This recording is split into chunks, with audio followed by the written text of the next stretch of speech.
అంటే మానవుల్లో పుట్టే ఈ యుద్ధకాంక్ష గాని, మరొకటి గాని ఇదంతా కూడా ఇదొక సృష్టి ధర్మం ప్రకారం జరుగుతుందంటారా? లేదంటే ఈయన సొంతంగా వస్తుందంటారా?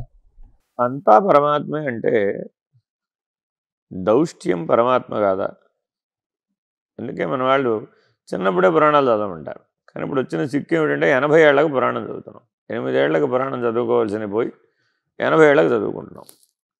ప్రహ్లాదుడు పరమాత్మ అయితే హిరణ్యకశిపుడు పరమాత్మ కాదా?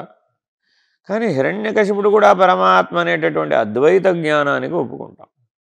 కానీ నువ్వు అడిగిన ప్రశ్న ద్వైతంలోంచి అడుగుతున్నావే, అంటే ద్వైతానికి అద్వైతంతో సమాధానం చెప్పవచ్చా? ఆ జ్ఞానం ఉంటే చెప్పవచ్చు. ఎలాగా? భోజనం చేస్తున్నావు, కంచంలో ఆహారం అందుబాటులోకి వచ్చింది. ఇది అందరికీ మనకు రోజువారీ జీవితంలో అనుభవమే. తినేవాడెవడు, తినబడేది ఏది అనే ప్రశ్న ఉందా లేదా? అద్వైతం ఏం చెప్పింది?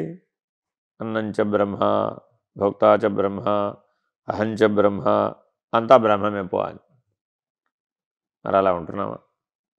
ఉంటే అసలు సమస్య లేదు. అసలు సమస్య లేదు అసలు అక్కడ. ఎందుకని?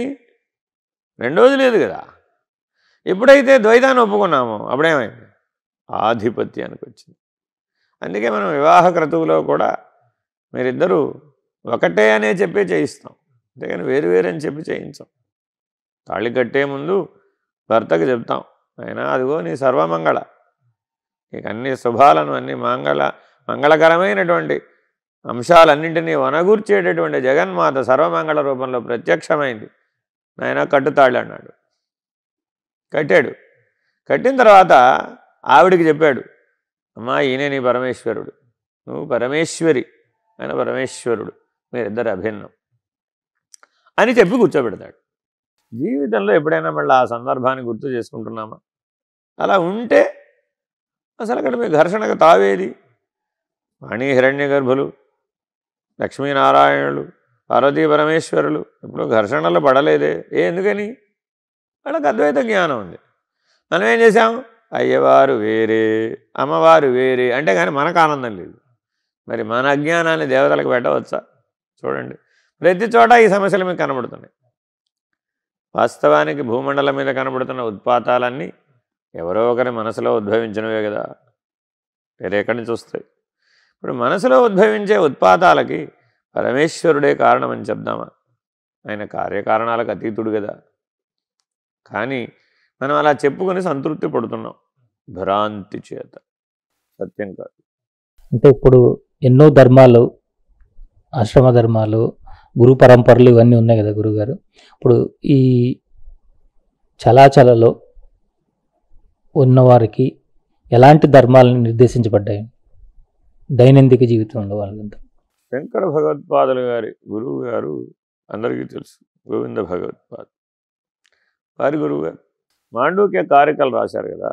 ఆ మాండూక్య కారికలలో వారి చలాచల అనేటటువంటి నిర్ణయాన్ని వ్యక్తీకరించారు. అంటే వార్తీక సిద్ధాంతంలోనే ఈ చలాచల సిద్ధాంతం అనేది ఒకటి ఉందన్నమాట.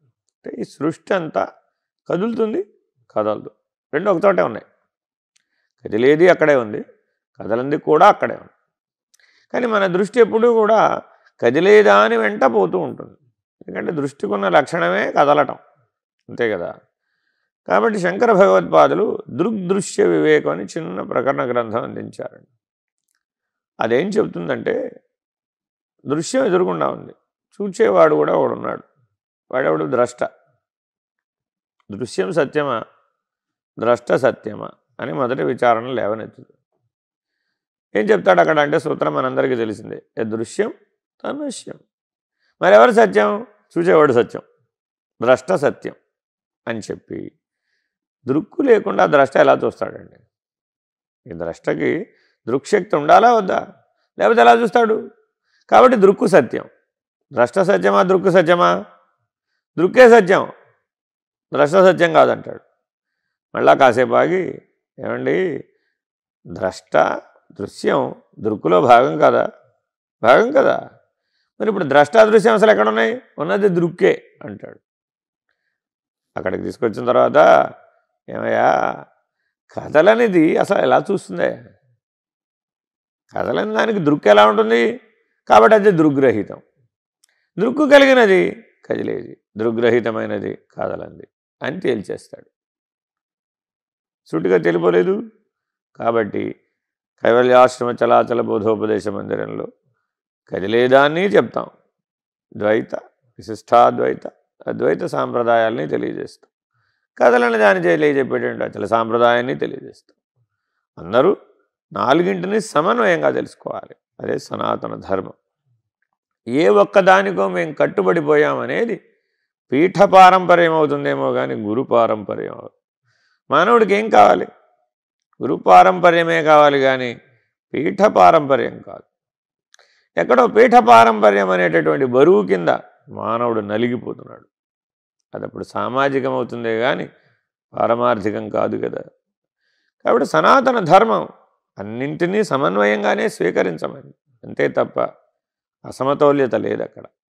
కాబట్టి అద్వైత అచల సాంప్రదాయాలు జ్ఞాన భాండాగారం ఎందులో ఉన్నా స్వీకరించాలి. అదే మానవుడి యొక్క లక్ష్యం. ఇందులో అజ్ఞానం ఉందని చెప్పడానికి వీల్లేదు. ఈశ్వర సృష్టిలో ఉన్నదంతా జ్ఞానమే. సృష్టికి ఆధారం జ్ఞానమే కానీ అజ్ఞానం ఎలా అవుతుంది? అయ్యే అవకాశమే లేదు. సత్పదార్థమే అంతటా ఉంది, పరమాత్మే అంతటా ఉన్నాడు. ఈ జీవిత సత్యం మనకు ఎలా అయినా బోధపడాలి.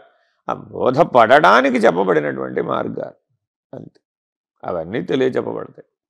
అంటే ఇక్కడ శిష్యులు పాటించవలసినటువంటి దైనందిక జీవితంలో వారు పాటించవలసినటువంటి నియమాలను ఏమన్నా పెట్టారా గురుగారు? సనాతన ధర్మం మానవులందరికీ సంధ్యోపాసన విధిని నియమించింది. పూర్వం పెద్దలందరూ చేశారు, ఋషులందరూ చేశారు, మహర్షులు చేశారు. దాని ద్వారానే జ్ఞానం పొందగలుగుతాడు అని నిర్ణయంగా చెప్పారు. ఇది మనకందరికీ మరుపుకు వెళ్ళినటువంటి అంశం. కాలాంతరంలో మన పూర్వీకులు ఎవరూ కూడా సూర్యోదయాత్ పశ్చాత్ లేచినటువంటి దాఖలాలు మన చిన్నప్పుడు కనపడవు. ఉన్నాయా? లేవు. ఇవాళ పని ఉంటే లేస్తానంటున్నాడు. అంటే ఇప్పుడు దేనికోసం పుట్టావు? పని కోసం పుట్టావు. అప్పుడు నువ్వు యజమాని ఎందుకు అవుతావు? నౌకరు అవుతావు, అంతే కదా, సేవకుడు అవుతావు. కాబట్టి మానవుడు సేవకావృత్తి చేయడం హీనమైన లక్షణం, అది విడువ తగింది. కాబట్టి తప్పక మానవులందరూ, ముఖ్యంగా మా సత్సంగ సభ్యులందరికీ తప్పక 4 సంధ్యలలో సాధన చేయబడుతూ ఉంటుంది. ఓంకారానుసంధానం, అనులోమ విలోమ సమ ప్రాణాయామం, దృష్టిని భ్రూమధ్యంలో నిలుపుకోవడం, పరమేశ్వర ధ్యానం, ఇలా ఒక క్రమమైన పద్ధతిలో సంధ్యా సాధన నేర్పబడుతుంది. అది ఉదయం 5 to 6, మధ్యాహ్నం 11 to 12, సాయంత్రం 5 to 6, ఓపిక ఉన్న వాళ్ళకి అర్ధరాత్రి 11 to 12. అందరూ 4 సంధ్యల సాధన చేయమని విధిగా ఏర్పాటు చేస్తాం. అది మొదటి నియమం. 2, నిత్య పూజ. ఇది సనాతన ధర్మం చెప్పినటువంటి గొప్ప సాధన, గొప్ప పరిష్కారం. దానివల్ల నాకేం వస్తుందండి? మనశ్శాంతి. రోజు నిత్య పూజ చేసేవాడికి మనశ్శాంతికి లోటు ఉండదంతే. ఎలా చేయమంటారండి? చాలు పంచోపచార పూజ చేయాలి. ఏమంటే షోడశోపచార పూజ చేయమంటారా? చతుషష్ఠ్యోపచార పూజ అంత అవసరం లేదు. నిత్య పూజ చేసేవాడికి పంచోపచార పూజ చాలు. కానీ అందులో చెప్పినవి చెప్పినట్టుగా చేయాలి. నువ్వు ధ్యానం అంటే ధ్యానం చేయాలి. ధ్యానం అనే మంత్రం చదువుకుని ముందుకు వెళ్ళిపోకూడదు. మనం ఏం చేస్తున్నాం? మంత్రం చదివి వెళ్ళిపోతాం. మరి ఇప్పుడు చేసినట్టు ఎట్లా అవుతుంది? స్నానం అంటాడు, స్నానం చేయుడు, స్నానం చేయించడు, మంత్రం చదువుకు ముందుకు వెళ్ళిపోతావు. అప్పుడు ఎట్లా అవుతుంది? అవ్వదు కదా. అది ఉపచారం చేసినట్టు ఎట్లా అవుతుంది? అవ్వదు. అందుకని అందరికీ నిత్య పూజ తప్పనిసరి. 5 ఉపచారాలు, పంచోపచార పూజ చాలు. కానీ తప్పనిసరిగా జాగ్రత్తగా చేయాలి, మనశ్శాంతి కొరకే చేయాలి. ఏమంటే నేను కోరికల చాంతాడు, కొల్లేటి చాంతాడు అంత చదువుతానండి, పంచోపచార పూజ చేస్తానండి అన్నాడు అనుకోండి, అప్పుడు ఏం ప్రయోజనం? అశాంతి లభిస్తుంది. కాబట్టి తప్పక నిత్య పూజ. ఇక రుద్రాభిషేకం, అది అందరినీ భగవాన్ బాబావారు వారి దగ్గరికి ప్రశాంత నిలయం చదువుకున్న పిల్లలు ఎవరైనా కావచ్చు, స్వామివారి భక్తులు ఎవరైనా కావచ్చు, ఆశ్రయించిన వారందరూ రుద్రార్చన, అందరూ నమ్మక చమకంతో అర్చన చేస్తారు. భారతదేశంలో అనేక విధి నిషేధాలు ఆయా ప్రాంతాలను బట్టి వర్తింపజేస్తూ ఉంటారు. కాశీ విశ్వేశ్వర దర్శనానికి వెళ్ళారు, మీ సరస్సును విశ్వేశ్వరుడికి తాకించవచ్చు. మీ సందు చివర శివాలయానికి వెళితే ముట్టుకొనివారు. ఏ కాశీపట్టణం మోక్షపట్టణం కాబట్టి దాని విధి నియమాలు దానికి ఉన్నాయి. మీ సందు చివర శివాలయాన్ని మీరు మోక్షపట్టణం అంటే వీలవుతుందంటారా అని అనేక రకాలైనటువంటి విధి విధానాలని మనం ఏర్పాటు చేసుకున్నట్లు కనబడుతుంది. కానీ అసలు నేను ఈశ్వరుని ఆశ్రయించే దేనికోసం? జ్ఞానం కోసమే కదా, మోక్షం కోసమే కదా. మరి అటువంటిప్పుడు ఇన్ని భేదభావాలు ఉన్నట్టు కనబడ్డా దాని వెనకున్న సూత్రం ఏమిటి? జ్ఞానమే మోక్షమే. కాబట్టి నీ వికాసానికి ఎలా సరిపడితే అలా చేయవచ్చు. కాబట్టి మా సత్సంగ సభ్యులందరి ఇళ్లలో బాణలింగం ఉంటుంది, నర్మదా బాణలింగం. అందరూ రుద్రార్చన చేస్తారు. వారి ఓపిక పంచబ్రహ్మ మంత్రాలతోనే చేస్తారు, పంచాక్షరి మంత్రంతోనే చేస్తారు, నమ్మక చమకాలతో చేస్తారు. వారి శక్తిని బట్టి చేయమంటాం. కొంతమందికి ఆ భావన, ఆ భాష, అవకాశం స్వరయుక్తంగా చెప్పగలిగి అవకాశం ఉందనుకోండి చేయమంటాం. అంత నాకు చేత కాదండి, సంతోషం అమ్మా, ఏం పర్వాలేదు. మీకు అక్షరాభ్యాసం ఏం చేశారు? అసలు భారతదేశంలో అక్షరాభ్యాస మంత్రం ఏమిటి? ఓం నమః శివాయ, సిద్ధన్నమ. అరే అది సిద్ధమంత్రం అయ్యా బాబు. నువ్వు సిద్ధుడు అయ్యే వరకు పనికి వస్తుంది అది. మరి ఇంకా నీకు ఉపదేశం లేకపోవడం ఏమిటి? మళ్ళీ గురువును వెతకడం ఏమిటి? ఆల్రెడీ అక్షరాభ్యాస కాలం నాడే ఇచ్చేసాం మీకు పంచాక్షరీ మంత్రం. అంతకు మించిన మంత్రం లేదు. చెయ్యవమ్మా. పంచాక్షరీ మంత్రం చేయడానికి ఒకరు అధికారి, ఒకరు అనధికారి ఎక్కడుంది? అక్కడ లేనే లేదు. కాబట్టి అందరూ పంచాక్షరీ మంత్రంతో అభిషేకం చేయవచ్చు. అలా అందరూ రుద్రార్చన చేస్తారు. ఇక 4వది, అందరూ తప్పక సాక్షి సాధన. జ్ఞాన మార్గంలో తొలిమెట్టు సాక్షి సాధన. మానవ జీవితంలో అనేకం జరుగుతూ ఉంటాయి. ఏది జరిగినా నీలో ఉన్న అంతర్యామి సాక్షి, అతడు ఎందులోనూ కలవడు. ఇది అందరికీ తెలిసిన సత్యమే. బాల్యం, యవ్వనం, కౌమారం, వృద్ధాప్యం ఏ ఏ పరిణామ దశలలో ఉన్నా నీ అంతర్యామి ఆ 4టికి సాక్షే కదా.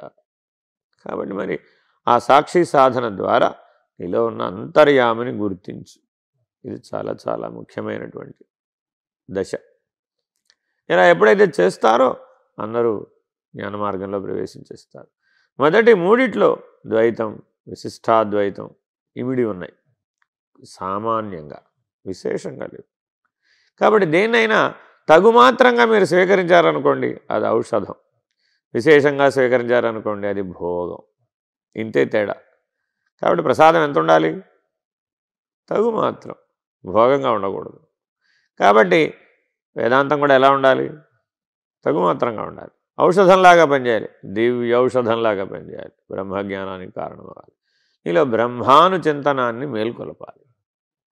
ఎవరైతే ఈ సాక్షి సాధనతో స్థిరపడి వస్తారో వాళ్ళకి బ్రహ్మానుసంధానం, బ్రహ్మానుచింతనం, సరి అయిన అధ్యయనం, వ్యవహారం, సాంఖ్యతారక మనస్క విధానాలు, పంచీకరణలు, ఇంకా ఇత్యాదులు అనేక రకాల గ్రంథాలు వారి వారి సామర్థ్యాన్ని బట్టి వారు ఏది జీర్ణం చేసుకోగలుగుతారో పరిశీలించి సులభంగా అంత నేను కష్టపడలేనండి, నా దగ్గర అంత వెనక విద్యాబలం లేదండి అన్నారనుకోండి, పర్వాలేదు.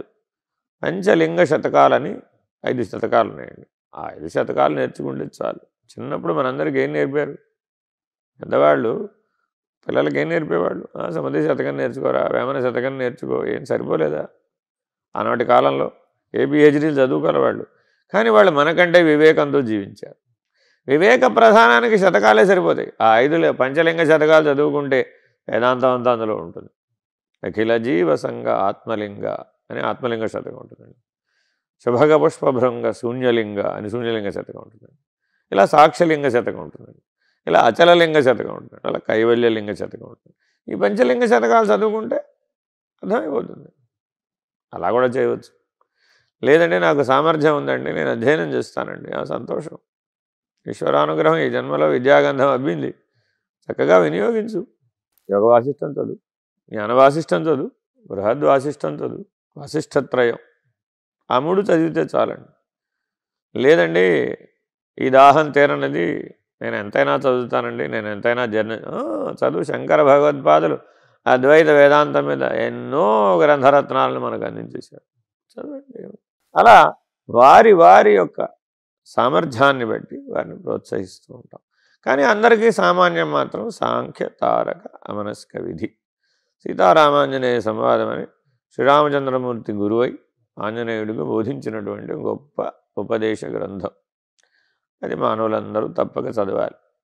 అది స్వామి నిర్భయానందులు మాకు 96లో ఆయన ఇది చదువు నాయన అని సూచించారు. అలాగే అష్టావక్ర గీత, వివేక చూడామణి, ఇవన్నీ కూడా చాలా విశేషమైనటువంటి జ్ఞానాన్ని అందిస్తాయి. అంటే ఆత్మజ్ఞాన విచారణ, అంటే ఆత్మవిచారణ అనే పేరు మీద మనకి అనేకం అందుబాటులో ఉన్నాయి. అన్నిటికంటే చిన్నది ఆత్మబోధ, సులభంగా ఉంటుంది. ప్రతి దాంట్లో కూడా చాలా విశేషమైనటువంటి ఉపమానాలతో ఆత్మజ్ఞానాన్ని శంకర భగవత్పాదులు బోధించారు. అందరికీ మేము చేసే సలహా సూచన ఏమిటంటే తప్పక ఆత్మబోధ వినండి, చదవండి. ఆ విస్తారంగా బోధించబడింది.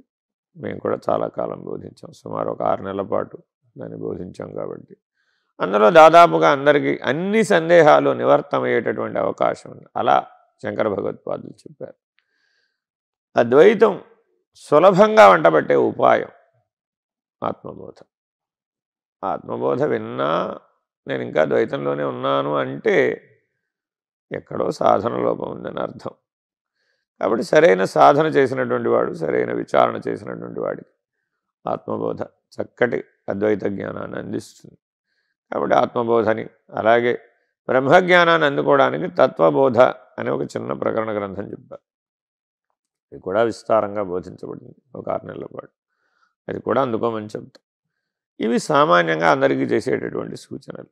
వారి వారి ప్రజ్ఞా పాఠవాలను బట్టి ఇతరత్రా సూచనలు చేస్తూ ఉంటారు. ఇలా సామాన్యంగా అందరూ ఈ నడకలో నడుస్తూ ఉంటారు. ఇట్లా అయితే జ్ఞాన మార్గంలో తప్పక పురోగమించగలరని సులభమైన ఉపాయాలు. ఇలా ఎన్ని పెట్టారు సూత్రాలండి? అంటే 16 సూత్రాలు అని 16 సూత్రాలు. జీవన నడక ఎట్లా ఉండాలి, ఇదేమో అధ్యయనం, విధానం, సాధన, ఇదంతా ఇది. అసలు జీవనం ఎలా ఉండాలి? 16 సూత్రాలు. కైవల్య ఆశ్రమ జీవన సూత్రాలు అంటే మానవుడికి చతురాశ్రమ నియమాలని సనాతన ధర్మం చెప్పింది. అంటే బ్రహ్మచర్యాశ్రమం, గృహస్థాశ్రమం, వానప్రస్థాశ్రమం, తురియాశ్రమం లేక సన్యాసాశ్రమం. 5వ ఆశ్రమం అత్యాశ్రమం, దానికి కైవల్య ఆశ్రమం అని పేరు. ఇది పెద్దలు పాటించి జీవించారు. అంటే భగవాన్ రమణులు ఏ ఆశ్రమ ధర్మాన్ని పాటించారు అని వారిని అడిగారు.